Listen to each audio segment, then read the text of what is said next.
In the new Dungeons & Dragons movie, Honor Among Thieves, there are several characters, others that we would call NPCs, even monsters, items, and locations.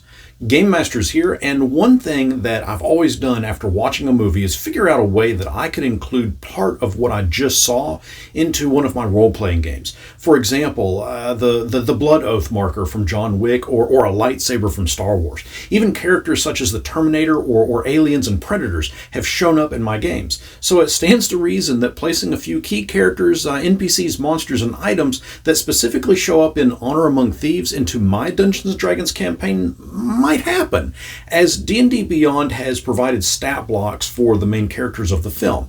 And if you want to play as them or just use them in the game with these stats, you can. Over the next few days, I'm going to break these up into smaller videos and show you what their details are. And I'll create a playlist should you want to see all of them at once after each one has been presented. Today, however, we are going to look at Doric, played by Sophia Lillis in the movie.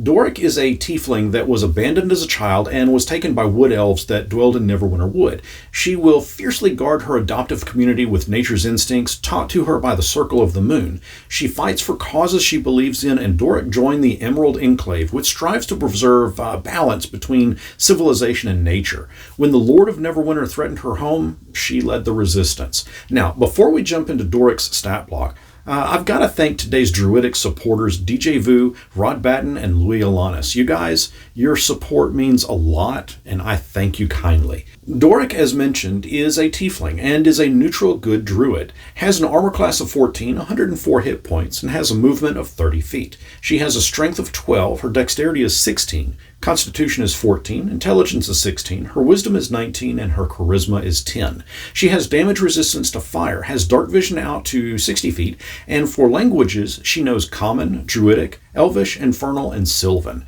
She has a challenge rating of 5. Doric can make 2 shaped claw attacks or 2 sling attacks, or she can place one of those attacks with the use of spell casting, and I'll list those spells in just a moment. Shaped claw is a melee attack that causes 1d8 plus 4 slashing damage, and her sling is a ranged attack causing 2d4 plus 3 bludgeoning damage upon a hit. For spell casting, Doric can cast the following spells using Wisdom as her spell casting ability: Animal Messenger, Beast Sense, Speak with Animals, Cure Wounds, Entangle, Fairy Fire, and Thunder Wave. As a bonus action, and we saw this both in the trailer and the movie, Doric can change shape. She magically transforms into a beast with a challenge rating of 3 or less, or into an owlbear. Normally, the owlbear isn't something one can change shape into, but going with the rule of cool as opposed to the rules as written, Doric can shift into an owlbear form. She can remain in the shifted form for up to 2 hours. Doric has a reaction called Fiery Rebuke.